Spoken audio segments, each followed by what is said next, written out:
नमस्कार, समय शिखर में आपका स्वागत है। मैं संजय मिश्र।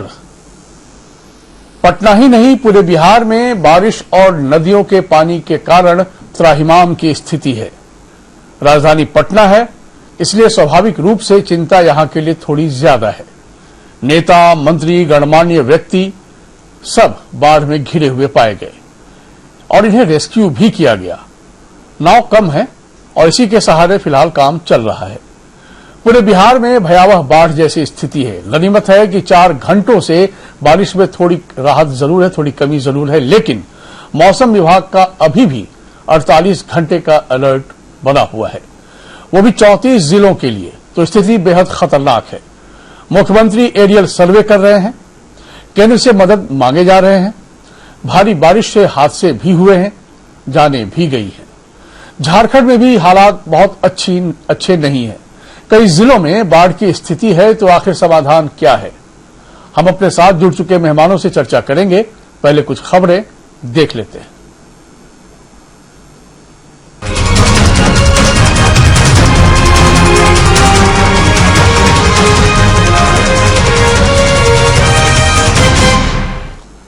बिहार में बारिश से बाढ़ की हालात समझिए। सूबे के उप मुख्यमंत्री सुशील मोदी 3 दिनों से परिवार के साथ अपने आवास पर कैद थे। एनडीआरएफ के जवानों ने उन्हें उनके आवास से बमुश्किल रेस्क्यू किया है। पटना में लगातार हो रही बारिश के कारण पूरा पटना पानी पानी है और आम लोगों की बात क्या किया जाए। खुद मंत्री और बड़े नेताओं की जान सांसत में है। ये तस्वीर अपने आप में बहुत कुछ बता रही है। जहां सरकार के मंत्रियों का ही रेस्क्यू हो रहा हो, तो आप समझ लीजिए कि क्या स्थिति हो रही होगी पटना समेत पूरे बिहार में।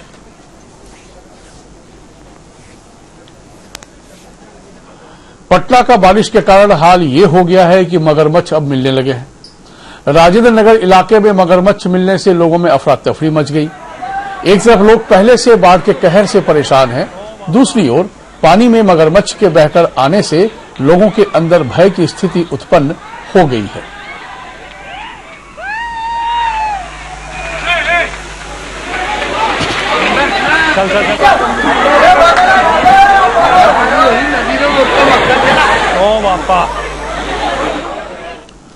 पटना के राजस्व कॉलोनी की बात करें तो यहां बाढ़ जैसे हालात हैं। यहां कई घंटों से बिजली और पानी की समस्या झेल रहे लोगों को काफी परेशानी का सामना करना पड़ रहा है। इसके चलते स्थानीय लोगों ने आशियाना दीघा रोड को घंटों जाम कर विरोध प्रदर्शन भी किया। जगह जगह पानी भरने से 3 दिनों से लोगों को पीने का पानी नहीं मिल रहा है। सहारा समय संवाददाता संजीव रॉय ने आशियाना इलाके के राजस्व कॉलोनी का जायजा लिया। हम अभी खड़े हैं आशियाना दीघा रोड में और ये है एक्सरसाइज कॉलोनी। यहाँ की स्थिति आपको हम दिखा रहे हैं कि क्या स्थितियां, जरा देखिए। यहाँ जो है त्राहिमाम मचा है और हजारों परिवार जो रहते हैं वो पानी के अंदर है। आप बताइए क्या लग रहा है, क्या यहाँ सुविधा हो? ये सुविधा है सीपीडब्ल्यूडी का देन है और हमारे सेंट्रल एक्साइज विभाग की देन है। कल डीएम कंट्रोल रूम को सारा चीज से सूचित कर दिए, लेकिन डीएम कंट्रोल रूम से लिख करके सो गया। प्रशासन तो दावा कर रहा है कि सब कुछ ठीक है। मुख्यमंत्री नीतीश कुमार कह रहे हैं कि मैं युद्ध स्तर पर काम चल रहा है। नीतीश कुमार झूठ की खेती कर रहा है। आंख है तो दिखवा लें आकर के। 72 घंटे से बिना पानी के बिजली के कैसे जी रहा है लोग। बिल्कुल आपको ये तस्वीर दिखा रहे हैं और ये राजस्व कॉलोनी है।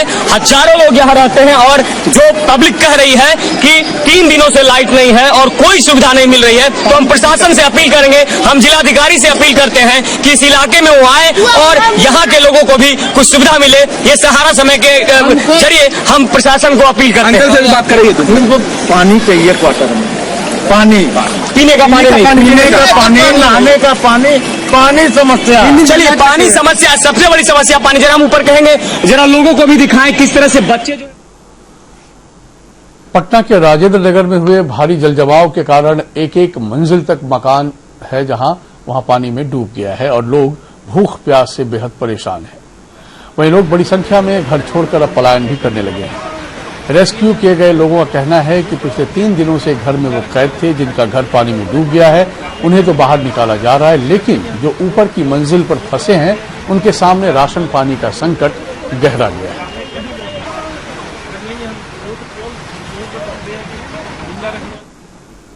बिहार कोकिला शारदा सिन्हा भी अपने घर में कैद होकर रह गई। वो कई दिनों से घर में कैद थी, मुश्किल से उन्हें रेस्क्यू किया गया। आइए सुनते हैं उन्होंने क्या कहा।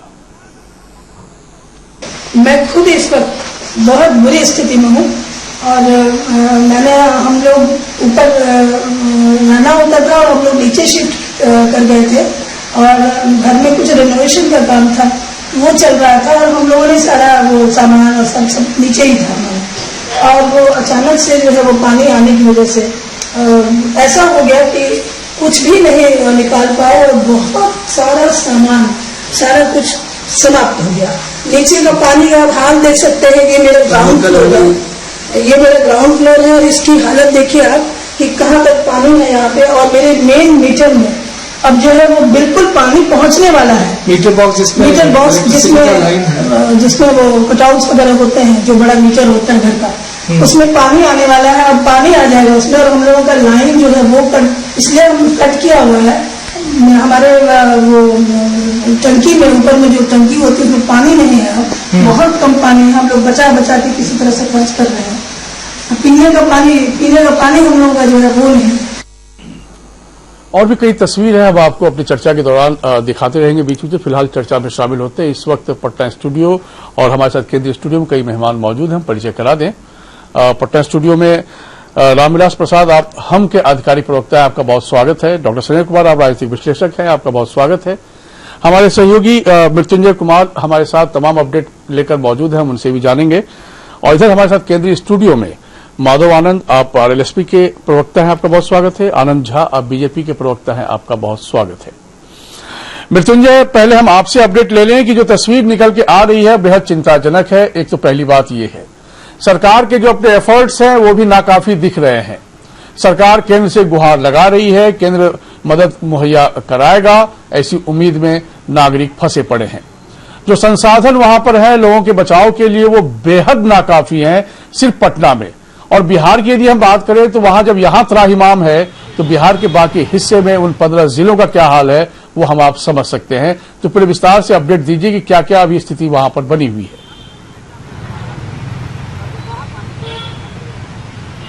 देखिए, पहले तो एक नजारा आपको दिखाता हूं कि इस वीवीआईपी इलाके का, ये कृष्णापुरा का मोहल्ला है। देखिए, यहाँ तकरीबन आप सारे अपार्टमेंट को देखिए या फिर पूरे बीकानेर स्वीट्स या फिर पूरा इलाका जलमग्न है और तकरीबन 1-1.5-2 फुट तक पानी है। और जब इस इलाके का पानी अभी तक नहीं निकला है तो आप कल्पना कीजिए कि राजेंद्र नगर या फिर मछुआ टोली या फिर जो वो इलाके जो निचला इलाका माना जाता है जो पटना का, उनके क्या हालात होंगे। और सबसे बड़ी आपको जानकारी दूं कि पटना सिटी का हालात तो बद से बदतर हो गया है। और सबसे मेन है कि जिला प्रशासन ने ये एहतियात उठाए। देखो आप, अगर ये परसों ही अगर एहतियातन ये सारी चीजें अगर ये एक चीज तो क्लियर हो गया कि सरकार के पास सिस्टम पूरी तरह फेल्योर दिखा और एक एक सिस्टम में जैसे घून लगा हुआ था।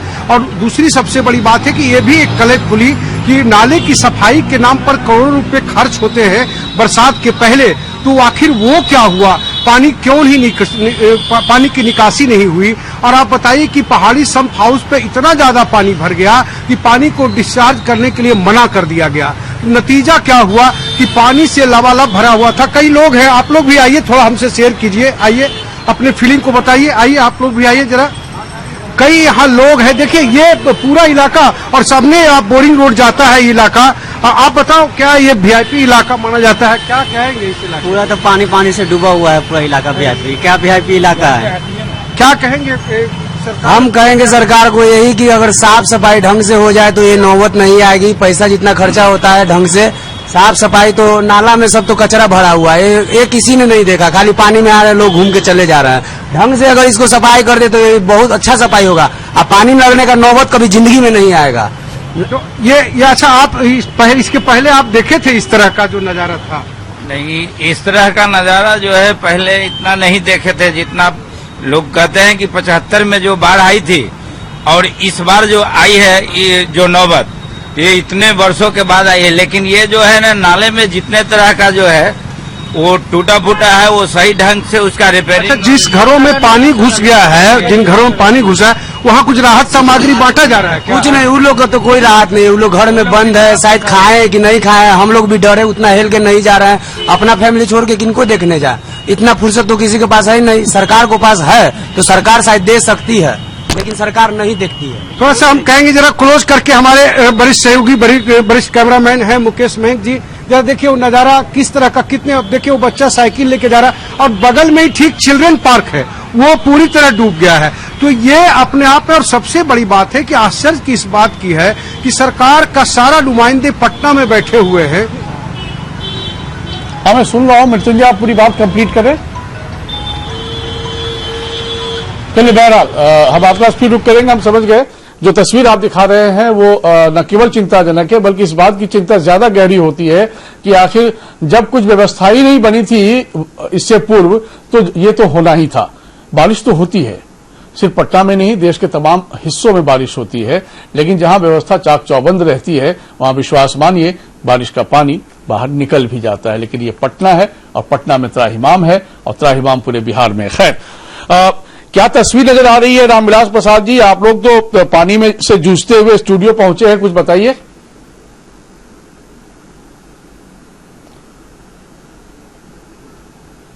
खुद मैं तो 3 फीट पानी में से था, 3 दिन से मैं वहाँ पटना कहना नहीं है।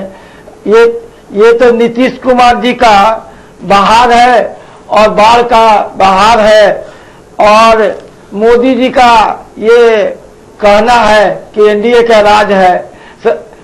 अरे ये जो है, अभी इनको नीतीश जी को जरा अपने निकल के जरा देखना चाहिए। बड़ा खुशी की बात है कि अब सिस्टम का जानकारी सब मंत्री को 3-3 दिन जेल में बंद करके रखे हुए हैं लोग। पानी ये या इसको आपदा लोग कहते हैं। जो ये लोग सिस्टम बनाया है, भगवान ने सोच लिया कि जनता जनार्दन को देखने वाली सरकार नहीं है।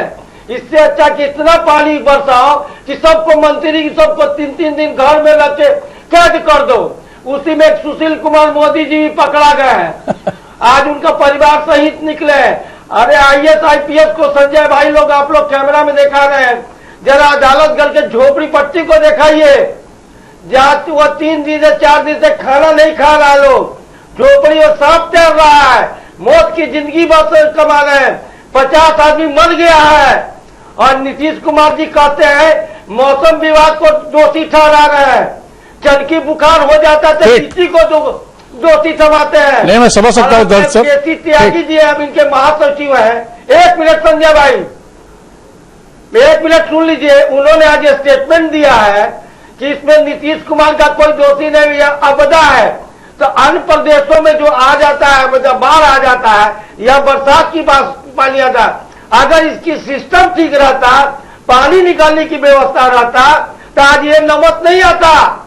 ये सारे लोग समझ गया सर, मैं आपके पास फिर रुक करूंगा। बनाते हैं और लूट। मैं समझ गया, मैं आपको रोक रहा हूँ, रुक जाइएगा। मैं समझ गया, जनताओं को बेवकूफ। नहीं, आपके तर्क में दम है, मैं खारिज नहीं कर रहा, आपके तर्क में दम है। डॉक्टर संजय कुमार, आप भी जब आए होंगे तो फिर कुछ ऐसी तस्वीर को देखते हुए और पानी से अपने आप को पार करते हुए स्टूडियो पहुंचे होंगे।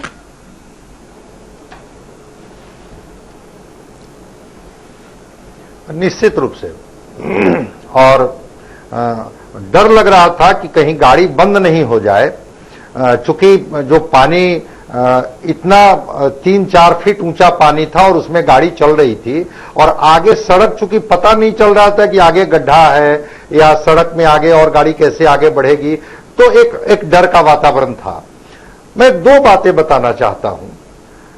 ये शहर की जो ज्योग्राफी है, इस पर कई बार आपसे हमने बात की है कि ये शहर को एक तरफ उत्तर में गंगा है और दक्षिण में पुनपुन है। और गंगा के बारे में मैं बराबर बताता हूं कि गंगा ऊंचे पर है, अगर उसके लेवल को देखा जाए तो वो ऊंचा पर है, और ये शहर नीचे है, कटोरा की तरह ये शहर बसा हुआ है। जो 75 की बाढ़ आई थी, वो संजोग था कि इस बार वैसी स्थिति देखने को नहीं मिली। वो पुनपुन का पानी जो था वो राजेंद्र नगर और जो निचले इलाके थे पटने के, वो दक्षिण से आ गए थे। इस बार संजोग रहा कि जो पानी था शहर में, उसको डाइवर्ट किया जा रहा था पुनपुन में। लेकिन पुनपुन का लेवल भी इतना तेजी से बढ़ रहा था कि मात्र 21 सेंटीमीटर अगर और उसका लेवल बढ़ जाएगा तो फिर वो पानी शहर में आने लगेगा। और निकालने की बात तो छोड़ दीजिए, ड्रेन आउट करने की बात तो छोड़ दीजिए, फिर वो जो पुनपुन का जो 75 का दृश्य है, उस दृश्य के हम लोग ये हो जाएंगे, हम लोग कहेंगे कि फिर वो 75 दोहराया जा रहा है। तो मैं कह रहा हूं कि आरती संप हाउस, अब मैंने आज देखा एक जगह कि वो जो आरती संप हाउस जिससे पानी को ड्रेन आउट किया जाता है गंगा में, संजोग इस बार है कि थोड़ा गंगा का लेवल कम हो गया था। हालांकि बक्सर में कल देखा गया कि 8 लाख क्यूसेक वाटर उसमें आ रहा था, बढ़ गया था लेवल। तो ये जो संप हाउस है, अब ये मुसीबत है, ये चुनौती है, और ऐसी चुनौतियों को जूझते हुए हम आप देख रहे हैं पटना और बिहार को। तो क्या लगता है आपको बाधव आनंद जी, जो तस्वीर सामने आ रही है, यदि सिस्टम इन प्लेस होता तो फिर तो कुछ बात और होती, लेकिन चूंकि सिस्टम इन प्लेस होने का सिर्फ दावा होता रहा और ये सिस्टमेटिक नहीं थी, तो ये ज्यादा खतरनाक स्थिति है। निश्चित रूप से संजय जी, मैं कहना चाहता हूं कि माननीय मुख्यमंत्री जी जो अपने नाम के पहले सुशासन वर्ड यूज करते हैं, सुशासन वर्ड की गरिमा को उन्होंने धूमिल करने का काम किया है। अब बिहार के लोग सुशासन वर्ड से जो है घृणा की भावना से देखते हैं। लोग पूछते हैं कि आप उसी सुशासन वर्ड का यूज कर रहे हैं जो माननीय मुख्यमंत्री जी अपने नाम से पहले लगाते हैं। क्या यही सुशासन है? क्या यही 15 साल का कार्य आपने काम किया है कि जो सड़क पे जो है सो मगरमच्छ, अस्पताल में जो है सो मछली और सड़क पे जो है सो नाव चल रही हो? आपने क्या किया? आप तो खुद टेक्नोक्रेट हैं, आप तो इंजीनियरिंग किए हुए हैं, आप पटना विश्वविद्यालय से इंजीनियरिंग के जैसे पास आउट किए हैं, आप टेक्नोक्रेट हैं। क्या आपको नहीं पता था? अरे 15 साल लंबा वक्त होता है, एक जनरेशन खड़ा हो जाता है। आपको उतना वक्त बिहार की जनता ने असीम प्यार आपको दिया, और आपने बिहार की जनता को क्या दिया? चमकी बुखार आता है वहां प्राकृतिक आपदा कह देते हैं, बाढ़ आता है वहां प्राकृतिक। अभी 2 महीना पहले ही मिथिलांचल में भीषण बाढ़ आया था, मैं भी उसी क्षेत्र में था, मैं भी फंसा हुआ था। आपने उसको प्राकृतिक आपदा दे दिया। चमकी बुखार को प्राकृतिक आपदा दे देते हैं, अभी जो आया उसको कहते हैं प्राकृतिक आपदा है। ये प्राकृतिक आपदा है, मैं मानता हूं, आपके बात से सहमत हूं, लेकिन ईश्वर भी उन्हीं को मदद करता है जो कर्तव्य करने का काम करता है। आपने तो 15 साल में किया ही नहीं। आपने चेहरा चमकाया, आपने अपने नाम के पहले सुशासन बाबू का वर्ड लगाने, आप कहते हैं जीरो टॉलरेंस। अरे घृणा होने लगी है, अब बिहार की जनता उब चुकी है। और मैं कहता हूं, कई लोग कहते हैं कि बाढ़ का पानी है, ये बाढ़ का पानी नहीं है, ये तो सिर्फ बारिश का पानी है, जल जमाव आपका है। और जल जमाव में ऐसी स्थिति, और जब बाढ़ आ जाएगा तो आप अनुमान लगा सकते हैं कि पूरे पटना की स्थिति क्या होगी। और पटना तो बिहार का दिल है, बिहार का राजधानी है। संजय जी, अगर सर्वे किया जाए तो मुझे लगता है 10,000 करोड़ से ज्यादा का नुकसान सिर्फ पटना जिला, पटना शहर में हुआ है। बाकी जिलों की तो बात आप छोड़ दीजिए। सुशील मोदी जी की हालत देख लीजिए, जो हमेशा ट्वीट करते आते हैं, कहां गए? वो कहते हैं मेरे कैप्टन तो चौका छक्का लगाने का काम करते हैं, 2020 में मैं उसी को कैप्टन पुनः मानूंगा। अरे भगवान, अगर आप ऐसे कैप्टन को रखिएगा तो आपका तो है ही बंटाधार होगा ही, और बिहार का बंटाधार तो पिछले 15 साल। चलिए ठीक है, इस पॉलिटिक्स से आगे हम थोड़ा बात करेंगे। डॉक्टर आनंद झा जी, दरअसल क्या है कि आप लोगों की सरकार चाहे जो भी दावा करे या जो भी आप लोग काम करते रहे, हम उस पर नहीं जा रहे हैं। एक मामूली सा आदमी, एक आम आदमी, हमारे सहयोगी मृत्युंजय ने जब उनसे सवाल किया, सीधा सीधा वो जवाब था उनका कि यदि नाले की सफाई ठीक से हुई होती तो ये जल जवाब आपको नहीं दिख रहा होता। करोड़ों करोड़ खर्च होते हैं साहब, वो पैसा जाता कहां? ऐसी पानी में बह गया होगा या किसी नाले में आकर ठहर गया होगा? आखिर कौन इसको चेक करेगा सर? तो फिर किसी गवर्नमेंट की जरूरत क्यों है किसी स्टेट में? नहीं, देखिए, सबसे पहले तो अभी संकट का समय है, और इस संकट के समय में सहयोग और समर्पण इसकी आवश्यकता है। लगातार 6 महीने से संकट में ही बिहार है। सामाजिक जिम्मेदारी की 6 महीने से लगातार संकट में। आप सुन लीजिए, मैं बात बोल रहा हूं, आपकी बातों में मैंने नहीं टोका। ठीक, बोलिए। पटना का या किसी भी भारत के, अभी रामविलास जी बोल रहे थे कि और कहीं नहीं होता है, और आपने भी कहा, क्या इस तरह की जो भी आपदा आई है, मद्रास प्रभावित नहीं हुआ, बॉम्बे प्रभावित नहीं हुआ था, भुवनेश्वर प्रभावित नहीं हुआ? एक सवाल करूं आपसे? जी, एक सवाल छोड़ा सा, अभी से रूबरू हूं। आपने सही कहा है, प्रकृति पर किसी का जोर नहीं होता है जी, मैं आपसे सहमत हूं। बारिश होगी, पूरा मुंबई जाम हो जाता है साहब, पानी पानी हो जाता है, लेकिन अगले दिन आप देखेंगे मुंबई से पानी गायब हो जाता है। नहीं, ये सिस्टम है। मैं उस सिस्टम की बात कर रहा हूं सर, मैं उसी प्रबंधन की बात कर रहा हूं। हथियार नक्षत्र के नाम पर सरकार को सोने देने की बात नहीं कर रहा। मैं हथियार नक्षत्र पर नहीं जा रहा हूं, लेकिन जब वाटर लेवल 21 CM, अभी मित्र बताए संजय जी कि 21 CM लेवल सिर्फ घटा हुआ था, 21 सीएम जब लेवल घटा हुआ हो गंगा का, तो ड्रेनेज होगा कैसे? जब वाटर लेवल नीचे और ऊपर होता है तब जाता है। दूसरी चीज कि प्रबंधन होनी चाहिए, अभी सहयोग होना चाहिए, अभी संकल्प होना चाहिए कि हम एक एक लोग जो फंसे हुए हैं उनके लिए सारी व्यवस्थाएं हों, इसकी चिंता होनी चाहिए, राजनीति नहीं होनी चाहिए। और इसके लिए क्या नीतीश कुमार जिम्मेदार हैं? क्या सुशील मोदी जिम्मेदार है? एकदम नहीं। नहीं, जिम्मेदार कौन है? जिम्मेदार प्राकृतिक अपना नाम जिम्मेदार है, आप कह दीजिए आप यही बोलेंगे। मैं सवाल करने में सक्षम हूं, प्लीज जी, मुझे मेरा काम करने दीजिए। आनंद जी से एक सवाल जानना चाहता हूं, उसका जवाब जानना चाहता हूं। ये बताइए, आप कहते हैं नीतीश जी जिम्मेदार नहीं है, आप कहते हैं सुशील मोदी जी जिम्मेदार नहीं है, तो सर जिम्मेदार आखिर है कौन? जब आप कहते हैं कि हमारे पास एनडीआरएफ की टीम है, सुनिए, आपदा प्रबंधन पूरा हमारा विभाग है, हम किसी भी मुसीबत का सामना करने को तैयार हैं, और ये तब कहते हैं जब इस तरह की तस्वीर सामने नहीं आती है। आज जब तस्वीर सामने है तो कहते हैं वो रिस्पॉन्सिबल नहीं है, तो हु इज अकाउंटेबल देन? नहीं, मैं आपको बताता हूं जी कि जिम्मेदारी प्रबंधन की है। कौन प्रबंधन की? और मुख्यमंत्री जी की, माननीय मुख्यमंत्री जी प्रबंधन कर रहे हैं। आपको मैं बता दूं, माननीय रविशंकर जी तुरंत बात करके गंगा का लेवल घटे इसलिए फरक्का के बराज को खुलवाए, और उसी के कारण ड्रेनेज स्टार्ट हुआ। पटना से पानी गंगा में गिरना शुरू हुआ, अन्यथा पटना गंगा का लेवल ऐसा बढ़ गया था कि बराबर का था और ड्रेन हो ही नहीं रहा था। तो यदि प्रबंधन नहीं होता तो क्या माननीय रविशंकर जी बात करके और उसको खुलवाते? और एनडीआरएफ की 19 टीम वहां लगी हुई है। मेरा सवाल बहुत बुनियादी है सर। देखिए क्या है ना, हम आम आदमी होते हैं ना, बहुत लेमैन थॉट के साथ जीते हैं, इंक्लूडिंग मी। आप जो कहते हैं हम उस वचन को संविधान मानकर चलते हैं। सरकार जब कहती है कि हमारा सिस्टम इन प्लेस है, गुड गवर्नेंस है, सब कुछ है, तो हम भोले भाले लोग जो बिहार के नागरिक हैं, हम मान लेते हैं कि भाई सरकार सही कह रही है। लेकिन जब हम इस तरह की मुसीबत में फंसते हुए खुद को देखते हैं और ऐसे ऐसे अभिशप्त जीवन जीने को मजबूर होते हैं, तो फिर सवाल ये मन में आता है कि हे भगवान, ये पानी के लिए निकासी की कोई व्यवस्था किसी ने नहीं किया था क्या? तो काहे के लिए सरकार है सर? ये मन में आता है, स्वाभाविक सवाल है। निकासी की व्यवस्था आज अभी बोले हैं ना जी, 1200 किलोमीटर पक्के ड्रेनेज बनाए गए हैं माननीय मुख्यमंत्री और सुशील मोदी जी के नेतृत्व में बिहार में।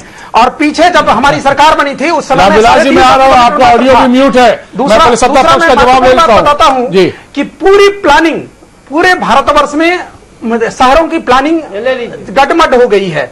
गटमट होने के पीछे नई जो कॉलोनीज बस्ती हैं उसके, फिर इसके लिए गवर्नमेंट जिम्मेवार नहीं है? नहीं, उसमें गवर्नमेंट जिम्मेदार है, लेकिन सोशल रिस्पॉन्सिबिलिटी ये बनती है, समाज भी जिम्मेदार है इसके लिए। समाज तो है ही ना, आप सिस्टम छोड़े या नहीं छोड़े। सिस्टम इतना बढ़िया दे दिया कि समाज तो जहां सड़क नहीं पहुंची वहां मकान खड़ा कर देता है, और आपने खड़ा होने दे, आपने देना होता है उसे खड़ा होने। उसके बाद रोड का नक्शा निकलता है, ड्रेनेज सिस्टम नहीं बना होता है, मकान खड़ा होता है। खेत में लोग मकान खड़ा कर देते हैं, सिस्टम कहीं सोया रहता है। सर इस वक्त सिस्टम आखिर होता क्यों है? इसी चेक पॉइंट को देखने के लिए ना, कि ऐसी जगहों पर बिना नक्शा पास किए हुए नहीं बने कहीं मकान।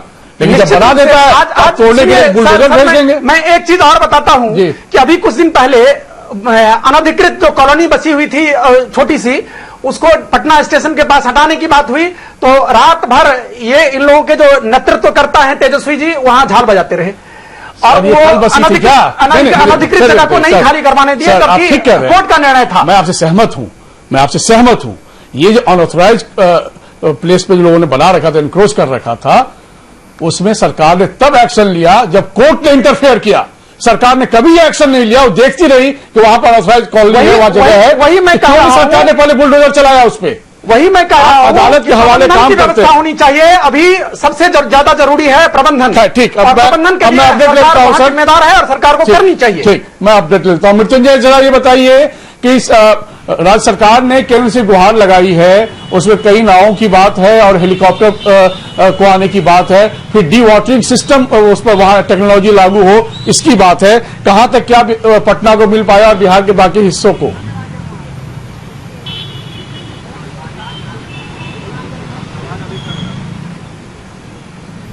मृत्युंजय आपने सुन पा रहे हैं? जी, आवाज आपकी नहीं आ रही ठीक। मेरी आवाज अब पहुंच रही है आप तक?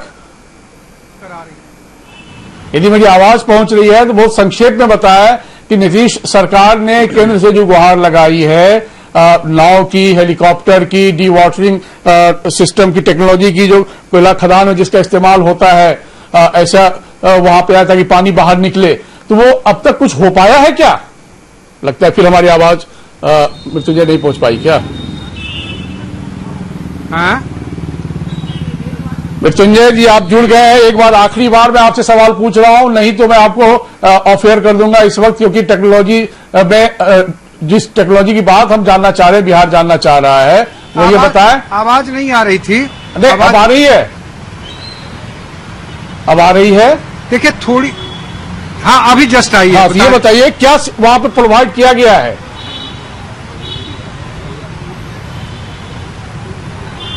देखिए अभी तो खबर आई है कि हेलीकॉप्टर 2 हैं जो कि कहीं न कहीं जो खास करके राजेंद्र नगर के प्रभावित इलाकों में फूड पैकेट्स गिराने का काम हुआ है। मुख्यमंत्री नीतीश कुमार भी हेलीकॉप्टर से पूरे एरिया का एरियल सर्वे कर रहे हैं कि आखिर किन किन इलाके ज्यादा प्रभावित हैं। देखिए सबसे बुरी स्थिति यह है कि अभी खबर यह आई कि इंद्रपुरी बैराज से भी पानी छोड़े जाने की बात है। अगर आज रात इंद्रपुरी बैराज से भी पानी छोड़ दिया गया तो मुझे लगता है कि पटना की स्थिति जो कंट्रोल में करने की बात कही जा रही है वो हो सकता है कि फिर एक बार अनकंट्रोल हो जाए, क्योंकि काफी संख्या में कल भी पानी वहां से डिस्चार्ज किया गया है और आज अगर इंद्रपुरी बैराज से पानी छोड़ा जाता है तो मुझे लगता है कि पटना वासियों के लिए अच्छी बात नहीं है। हाँ, एक संतोष की बात जरूर है कि पहाड़ी के जो इलाके से जो पानी डिस्चार्ज करने का जो सम्प हाउस है वो उसे चालू कर दिया गया है, उससे पानी का डिस्चार्ज शुरू हो गया है। तो ये एक थोड़ी संतोष की राहत की बात है पटना वासियों के लिए।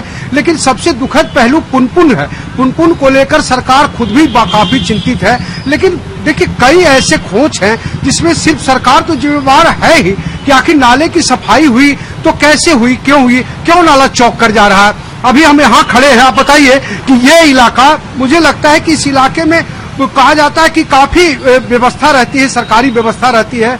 इसकी पूरी पार्क है, इतने बड़े बड़े अपार्टमेंट है, रिहायशी इलाका है और बड़े बड़े कार्यालय है। अब देखिए कैसे लोग आ रहे हैं, पूरा इधर का ऑफिस ही बंद है, पूरे मार्केट बंद है, पूरी तरह से ठप हो चुका। और ये जो सामने आप गाड़ियां जा रही है ये बोरिंग रोड की ओर जाता है। तो आप बताइए कि इससे बड़ा इलाका और क्या हो सकता है। राज्य सूचना आयुक्त की गाड़ी देखिए सामने से गुजर रही है, देखिए ये जो आप सामने देख रहे हैं राज्य के सूचना आयुक्त की गाड़ी है। तो ये आप समझ सकते हैं कि व्यवस्था, आखिर जब एक आपदा हम नहीं झेल पाते, और जिस शहर के बारे में बहुत पहले किसी ने कहा था कि इस शहर को आग और पानी से हमेशा खतरा रहेगा, अब जिस शहर के बारे में बरसों पहले भविष्यवाणी की गई हो और उसको लेकर के इंजीनियर मुख्यमंत्री हो और इतने तमाम प्रबंधन हो और उसके बाद ये हालात बनते हैं तो स्वाभाविक रूप से हंसी का पात्र तो बिहार बनेगा ही बनेगा। अब इसमें आप महाराष्ट्र दिखा दो, आप किसी के बारे में चर्चा करो, समझ गया मैं आपको रोक रहा हूँ, रुक जाइएगा।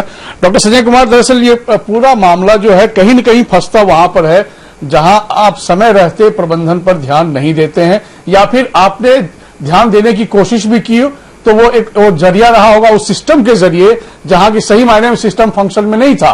अब आप देखिए छोटी छोटी बातें होती है। हम भी जब कोई घर का निर्माण करते हैं तो भवन निर्माण करते समय इस बात का ख्याल रखा जाता है कि भाई ड्रेनेज सिस्टम क्या है, पानी निकासी कैसे होगी। आपने घर के पानी की निकासी के लिए प्रॉपर एक चेक पॉइंट रखते हैं, व्यवस्था रखते हैं, उसकी निगरानी करते हैं, देखते भी है। लेकिन जब सिस्टम सरकार की हम बात करते हैं तो वहां ये तस्वीर है जो हमारे पास रिपोर्ट आ रही है बार बार, तो वो तो वाकई लगता है साहब फिर है क्या।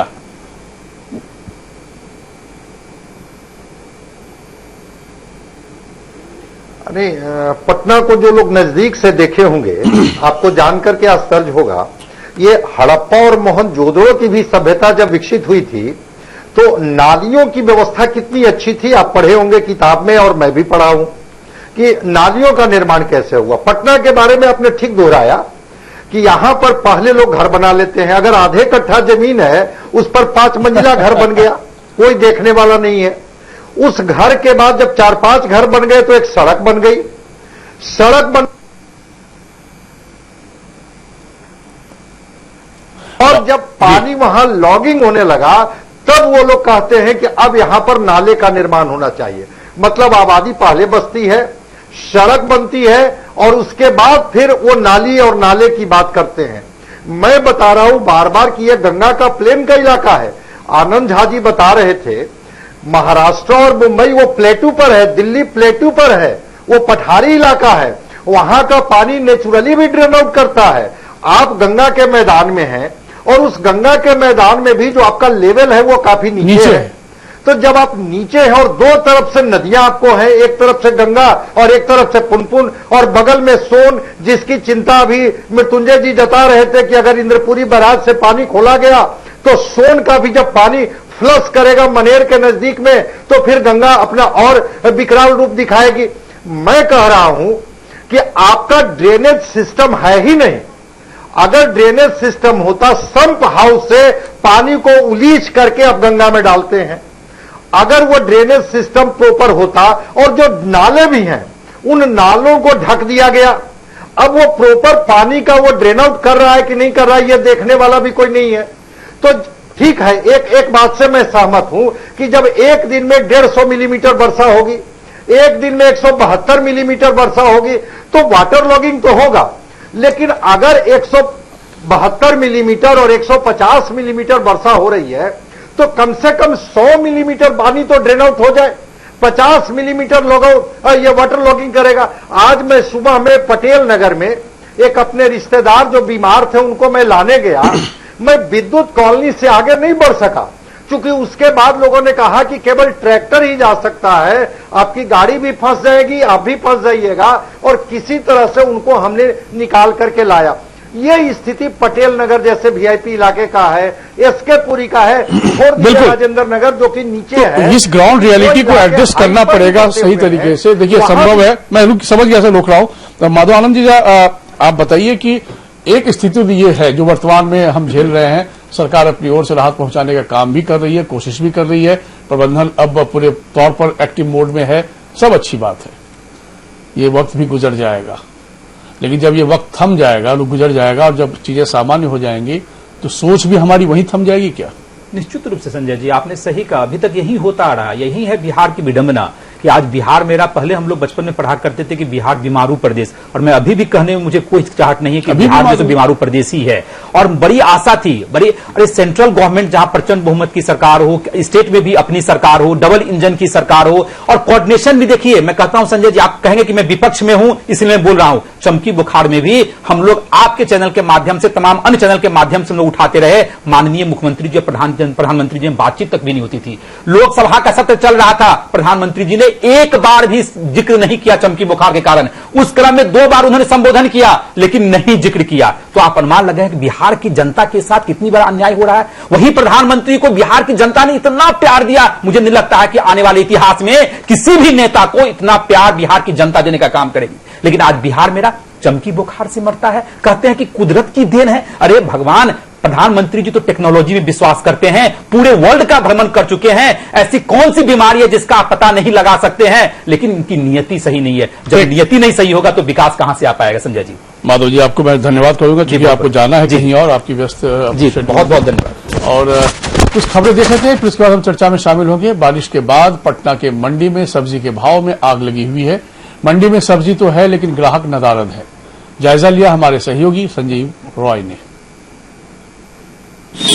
हम खड़े हैं पटना के सब्जी मंडी में। कहते हैं ना कि चावल दाल के साथ सब्जी भी जरूरी होता है, वैसे में मंडी के हालात हम दिखा रहे हैं। हालांकि चारों तरफ अस्त है, आलू है, प्याज भी है। ये सबसे ज्यादा अभी कह सकते हैं कि महंगाई की मार इस पर पड़ रही है, और आज के एक में राजा है। ये बताओ भाई, प्याज कैसे बेच रहे हो? 70 रुपए, कहीं 80 से कहीं 70। क्या स्थिति अभी, हालात क्या है आलू प्याज के? बाढ़ आने के कारण आलू कैसे है? आलू 120 का 5 केजी। कैसे बेच रहे हो? गोभी 70 रुपया, 80 रुपए। टमाटर 50 रुपया। टमाटर 60 रुपए किलो है। आप खरीद रहे हैं सर, आप ग्राहक हैं, जरा हम आपसे भी जानना चाहेंगे क्या लग रहा है जो 3 दिन बारिश हुई उसके बाद? बारिश के कारण हुआ है महंगा, कितना मुश्किल हो रहा है आप लोग? बहुत ज्यादा मुश्किल हो रहा है। ये प्याज जो है 70 रुपए केजी बिक रहा है। कुछ ग्राहक हैं, जरा सर आपसे हम बात करेंगे। आप लेने आए हैं 70, 80, 100, यानी कि हर वो चीज महंगी। कितनी महंगाई की मार झेल रहे हैं? बहुत महंगाई इतना सीमा पर चल गई है कि मैंने कहा नहीं जा सकता। बहुत महंगा का सभी आइटम को जितनी भी चीज है। सवाल ये उठता है, साइड इफेक्ट, ये बारिश, आफत, त्राहिमाम और उसका ये साइड इफेक्ट। पटना में कंकड़बाग के पंच शिव मंदिर के भीतर पानी प्रवेश कर गया है। भगवान की मूर्ति भी डूब चुकी है। इसी पानी में आरती भी हो रही है।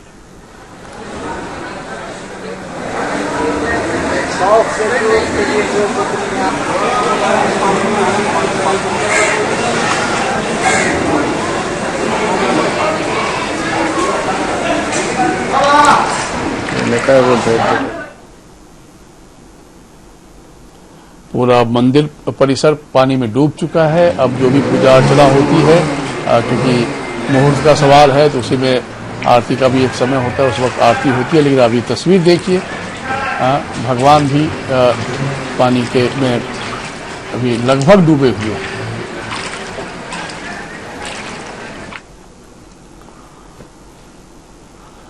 बाढ़ पीड़ितों की सहायता के लिए कुछ अच्छी खबरें भी सामने आ रही हैं। लोगों के सामने खाने पीने की दिक्कतें हैं। ऐसे में महावीर मंदिर की ओर से बाढ़ पीड़ितों को मुफ्त खाना दिया जा रहा है।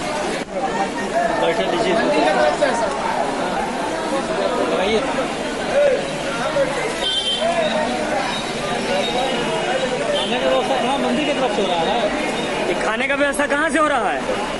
खाने की व्यवस्था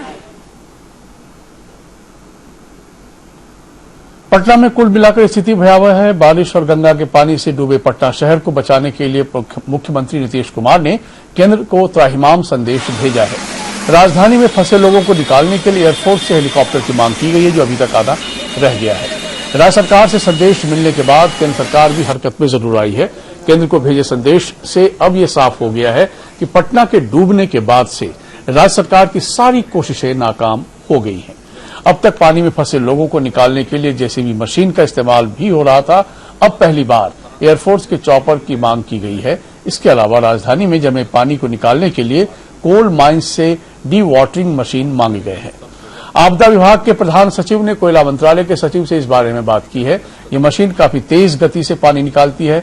कोयला खदानों में पानी भरने के बाद इन्हीं मशीनों के सहारे पानी निकाला जाता है। कोयला मंत्रालय ने झारखंड के कोल माइंस में लगे मशीनों को पटना भेजने का निर्देश दिया है। मंगलवार तक इन मशीनों के पटना पहुंच जाने की संभावना है। रविवार को मुख्यमंत्री ने दिन भर आपदा विभाग के अधिकारियों के साथ बैठक की। हालात की समीक्षा की गई और आवश्यक निर्देश दिए गए। हम सब लोगों को जो सहायता हो सकता है वो सब करेंगे और उसमें लगे हुए सर ग्रामीण लगी हुई है। और ये कोई यहाँ की बात नहीं, ग्रामीण क्षेत्र सब जगह हर जगह के डीएम बिल्कुल स्पॉट पर हैं और पूरा काम कर रहे हैं। जहाँ भी जो जरूरत है, जहाँ कम्युनिटी किचन चलाना है उसका इंतजाम हो रहा है। और पहले से ही हमने अलर्ट किया था और लोग अलर्ट थे कि लोगों को निकाल करके जहाँ पर कहीं कुछ देर के लिए रुकना हो तो जो रिलीफ कैंप तो उसका भी इंतजाम हुआ है और सब लोग लगे हुए। बाढ़ के भीषण हालात को देखते हुए मुख्यमंत्री नीतीश कुमार ने एरियल सर्वे किया है। हम आपको कुछ तस्वीरें दिखा रहे हैं।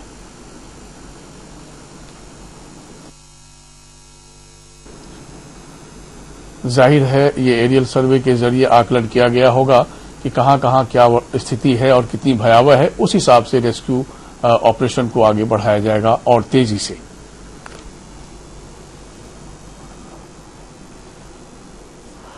बिहार में बाढ़ के कारण लोगों का जीवन वाकई अस्त व्यस्त हो गया है। रेस्क्यू ऑपरेशन चलाए जा रहे हैं। आपदा विभाग के मंत्री लक्ष्मणेश्वर राय ने हमसे अपनी बात साझा की।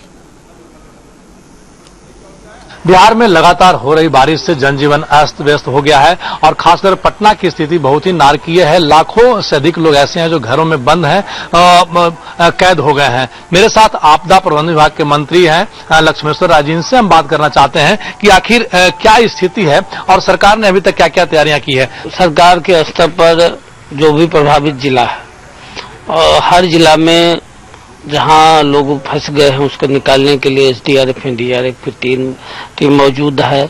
जहां कम्युनिटी किचन की आवश्यकता थी वो चल रहा है। जहां आवश्यकता है संभावित है वहां भी पूरे तरह से चौकस है विभाग। एक सवाल, कोई अभी केंद्र से मदद मांगी गई है? त्राहिमाम संदेश या मदद मांगा गया? केंद्र से अभी एक चौपर जो है जो राहत बांटने के लिए 2 हेलीकॉप्टर भी आ रहा है। कुछ और तस्वीर हम आपको दिखाते हैं। इन तस्वीरों में आपको बहुत सारी और भी बातें दिख जाएंगी। केंद्रीय मंत्री रविशंकर प्रसाद भी इसमें नजर आएंगे और बाढ़ की भयावहता भी नजर आएगी।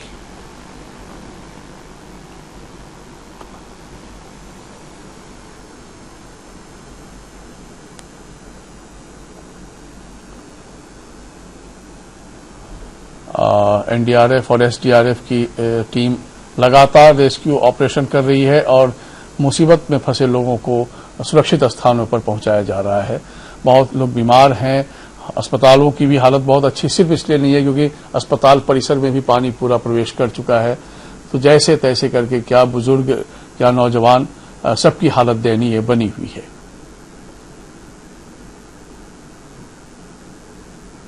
केंद्रीय मंत्री रविशंकर प्रसाद बाढ़ में फंसे लोगों का जायजा लेने पटना पहुंचे। सहारा संवाददाता रंजन मंगलम ने उनसे बातचीत की और स्थिति के बारे में जानकारी मांगी। पटना के राजेंद्र नगर में बड़े पैमाने पर रेस्क्यू काम चल रहा है। कानून मंत्री रविशंकर भी लोगों से मिल रहे हैं और लोगों की समस्या को जानने और समझने का प्रयास कर रहे हैं। आप देख सकते हैं कि राजेंद्र नगर में जो धनुष पुल के पास जहां पर रेस्क्यू का काम चलता है, वहां पे काफी बड़ी संख्या में जो एनडीआरएफ की टीम है, एसडीआरएफ की टीम है, काम कर रही है। लेकिन जो रविशंकर प्रसाद हैं, कानून मंत्री हैं, वो खुद आए हैं और इसको देखने समझने का प्रयास कर रहे हैं। जनता को राहत मिले, ये हमारी पूरी कोशिश है। मैं लगा हुआ हूं, स्वयं सुबह से घूम रहा हूं और लोगों को पानी निकले इसके लिए कोल इंडिया से भी बात की गई है। उनका 2-2 बड़ा पंप आ रहा है, एयरफोर्स के 2 हेलीकॉप्टर आ रहे हैं। तो भारत सरकार, प्रदेश सरकार, जिला प्रशासन सब साथ काम कर रहे हैं। तो पानी निकालने के लिए पंप की व्यवस्था हो रही है, खाने की व्यवस्था हो रही है। बिजली की कठिनाई यह है कि पानी है, इसलिए बिजली करने से इलेक्ट्रिक्यूशन हो सकता है, लेकिन सभी संपिंग पंप स्टेशन चले, ये हमारी पूरी और विशेष मदद सर अभी कुछ इतना तो बता दिया आपसे। प्रदेश सरकार को जितना भी जरूरत की अपेक्षा होगी उतना हम करेंगे। शुक्रिया। तो ये कानून मंत्री थे, इन्होंने विजिट किया है, लोगों की परेशानी को समझा और कहा कि जो भी मदद केंद्र से अपेक्षा की जाएगी राज्य सरकार को निश्चित रूप से दी जाएगी।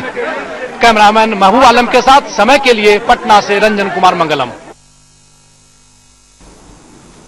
कुछ तस्वीर हम आपको झारखंड से भी दिखाए थे। बिहार झारखंड में लगातार बारिश से हालात बेकाबू हो गए हैं। लगातार हो रही बारिश संथाल परगना के पाकुड़ में महेशपुर प्रखंड के चंडाल मारा में बने हाई लेवल ब्रिज चंद मिनटों में ही बह गया। ब्रिज का निर्माण करीब 7 करोड़ की लागत से जवार कंस्ट्रक्शन द्वारा कराया गया था। इन तस्वीरों में आप देख सकते हैं किस तरह से पुल का एक बड़ा हिस्सा पलक झपकते ही पानी में बह गया।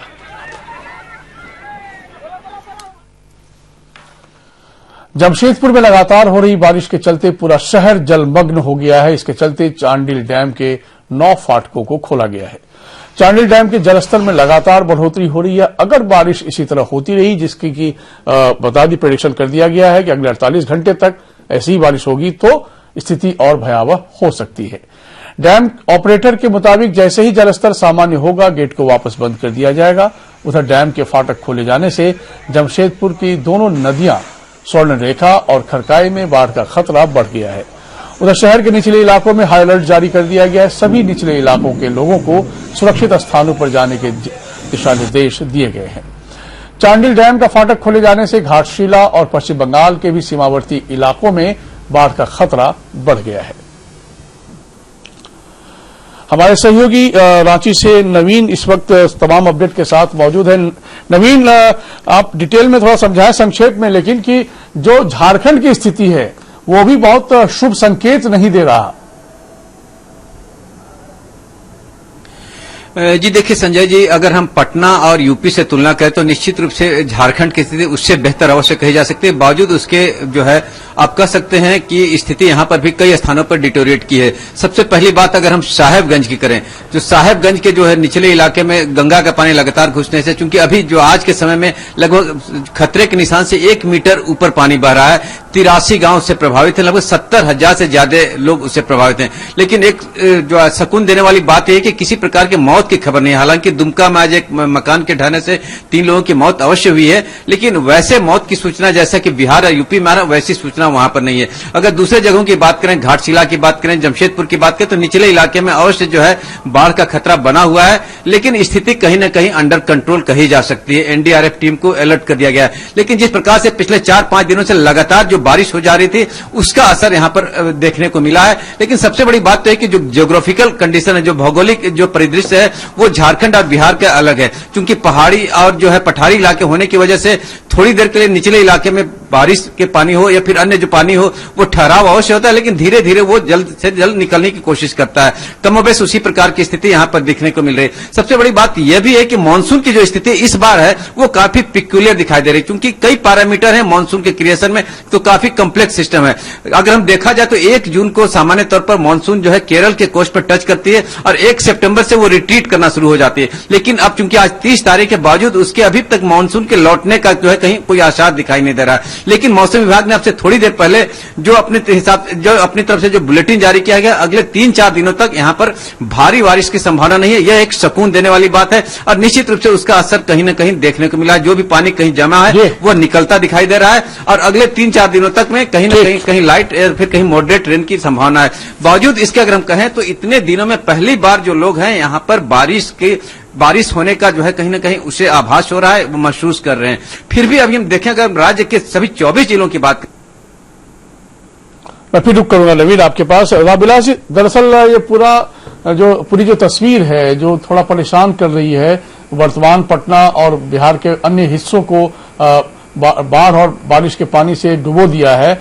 ऐसे में ये तो मौका जरूर है कि हम आरोपों के घेरे में तो लाते रहेंगे सरकार को, अब कुछ पहल करके अपनी ओर से भी उन लोगों को जो मुसीबत में फंसे हुए हैं, तमाम पॉलिटिकल वर्कर, तमाम सामाजिक कार्यकर्ता और समाज के वो लोग जो अपनी सक्षम है, सुरक्षित स्थानों में है, वो कुछ मदद करें आगे बढ़कर। वक्त की भी नजाकत है ये।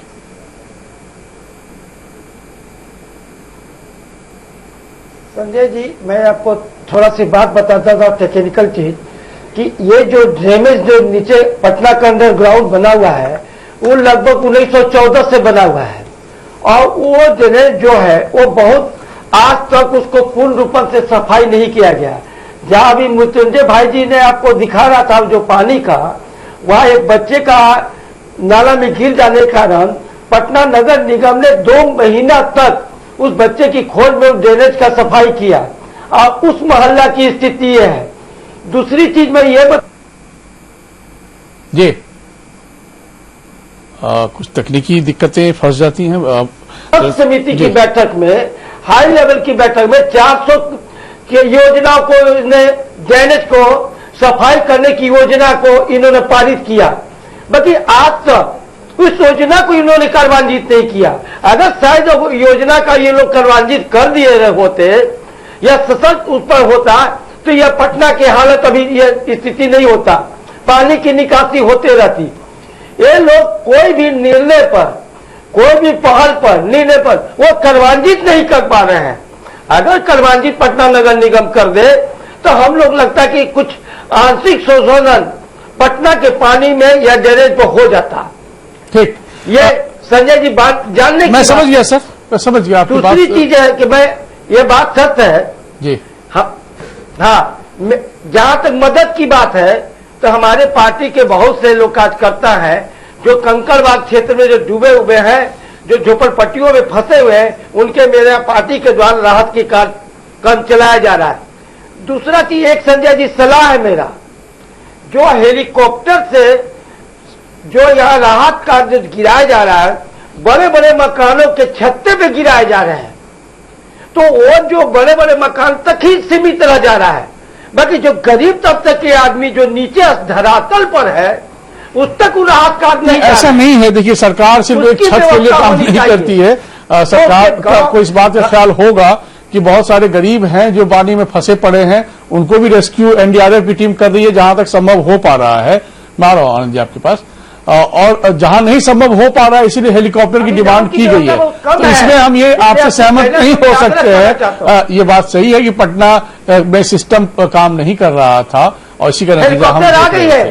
लेकिन संजय भाई, सरकार ने की पहल पर हेलीकॉप्टर आई है और मैं वही कह रहा हूं, देखिए ऐसा नहीं है कि सरकार को इस बात का ध्यान नहीं होगा, ये इतनी अमानवीयता तो नहीं होती है कम से कम इस मौके पे सर, कोई नहीं ऐसा होता है। बहरहाल आप कुछ कहना चाह रहे थे आनंद जी? हमारी सरकार और हमारी पार्टी जी की संवेदना जो है शिखर पर होती है। आप देख सकते हैं, इन्होंने रामविलास जी ने कहा कि गरीब के लिए व्यवस्था नहीं हो रही है। इन्होंने ही कहा था कि 3 दिन से उप मुख्यमंत्री माननीय सुशील मोदी जी फंसे हुए थे। उप मुख्यमंत्री चाहते तो तुरंत एनडीआरएफ की टीम बुलवा के और आ जाते, लेकिन उन्होंने मानवीय संवेदना को शिखर पर रखा और उन्होंने जनता के लिए 3 दिन तक स्वयं फंसे रहे, लेकिन जनता के लिए उन्होंने डिस्टर्ब नहीं किया काम। एक विषय इसमें आपने सुशील मोदी जी का अच्छा जिक्र किया, मैं तो उस पर भी आना चाह रहा था, बीच में बहुत सारी फैक्ट फाइंडिंग्स हो गया तो नहीं। सुशील मोदी जी 3 दिन तक अपने घर में फंसे रहे क्योंकि भयानक बारिश हो रही थी, पूरा पटने में ही लोग फंसे हुए थे। डॉक्टर संजय कुमार भी अपने घर में ही फंसे हुए थे, रामविलास जी भी अपने घर में ही फंसे हुए थे और अन्य लोग भी फंसे ही रह गए थे, क्योंकि आप रेस्क्यू होकर जाएंगे कहां? मंत्रियों के आवास से पानी घुस गया है, मुख्यमंत्री परिसर के बाहर भी पानी देखा जा रहा है। तो जहां वीआईपी लोग हैं, ऊपर वाले की नजर में कोई वीआईपी नहीं होता है, सब बराबर होते हैं, इसलिए बराबर की बारिश हो रही थी। तो सर स्थिति ये है कि मुख्यमंत्री जी को 3 दिन के बाद ही रेस्क्यू करके उनके परिवार को लाया गया, उप मुख्यमंत्री को, तो वो इसलिए क्योंकि सिस्टम काम नहीं कर रहा था। नहीं, मैं तो सरकार जब खुद ही पानी में बह रही हूँ, बड़े छतों पर में गिराए जा रहे हूँ, उसके जवाब में मैंने कहा रामविलास जी से तो मैं भी सहमत हूं। दूसरी चीज मैं बताऊं आपको कि प्रबंधन की व्यवस्था होनी चाहिए और प्रबंधन विशेष करके जो प्रभावित लोग हैं उन तक सहायता पहुंचनी चाहिए, और सरकार की व्यवस्था तो है ही, सोशल रिस्पॉन्सिबिलिटी भी होनी चाहिए। और हमारे माननीय प्रदेश अध्यक्ष संजय जायसवाल जी ने अपने सारे पदाधिकारियों को और सारी मीटिंग्स कैंसिल करने के लिए कहा और हर प्रभावित व्यक्ति को मदद के लिए हाथ बढ़ाने के लिए आदेश दिया है, और उसी तरह भारतीय जनता पार्टी के कार्यकर्ता चारों तरफ लगे हुए हैं। और जहां तक बात है तो 40 लाख पानी के लिए अभी कह रहे थे मित्र, ठीक है कमी है और भरपाई होगी, 40 लाख लीटर पानी पहुंच चुका है। दूसरा, दोनों हेलीकॉप्टर वहां पहुंच चुके हैं जो राहत कार्य में लगे हुए हैं। 3 दिन से ना आनंद जी क्या है ना, जिसके पेट में आग लगती है ना, भूख लगती है, जिसको प्यास लगती है ना, और 3 दिन से वो पानी उसको नहीं मिल पा रहा हो, निश्चित रूप से वही बारिश का फंसा गंदा पानी पीकर अपनी प्यास बुझा रहा हो।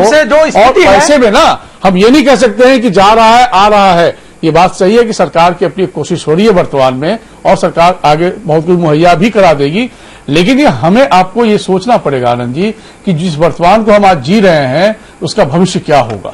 नहीं, इस वर्तमान को सुदृढ़ करने के लिए एक लंबे प्लानिंग की जरूरत है, और न केवल 15 साल कम हो गया नहीं, 15 साल में ये व्यवस्था जो है 15 साल की नहीं है, तो? और ये तो 70 साल में जो बिगाड़े गए हैं उसको 15 साल में कैसे ठीक होगा। मैं एक चीज आपको कहूं कि किसी भी टाउन की प्लानिंग, हमारे माननीय प्रधानमंत्री जी ने स्मार्ट सिटी बनाने की बात किया कि इन सिटीज को डेवलप करके जहां इस तरह की कोई समस्या ना हो, उस पर में बात करेंगे सर। फिलहाल वाइंड अप भी करना है। डॉक्टर संजय कुमार, हमने पहले भी ये बात कहा था कि बात कही थी कि भाई चलिए जैसे तैसे ये वक्त भी गुजर जाएगा, पर क्या पटना का ये वक्त वहीं थमता हुआ भी नजर आएगा? क्योंकि कुछ इस तरह की प्लानिंग दिख तो नहीं रही है साहब। आज पोल इसलिए खुली क्योंकि आफत की बारिश हो गई, सामान्य वर्षा होती है तो आदमी जैसे तैसे कुछ कॉलोनी में पानी इकट्ठा होता है, लोग को आदत पड़ी रहती है, लोग उसको छलांग लगाकर आगे निकल जाते हैं। लेकिन जिस वर्तमान पटना या बाकी शहरों की बात हम क्या करें, जब पटना का ही यह हाल है, तो फिर आने वाला समय आपको क्या दिख रहा है?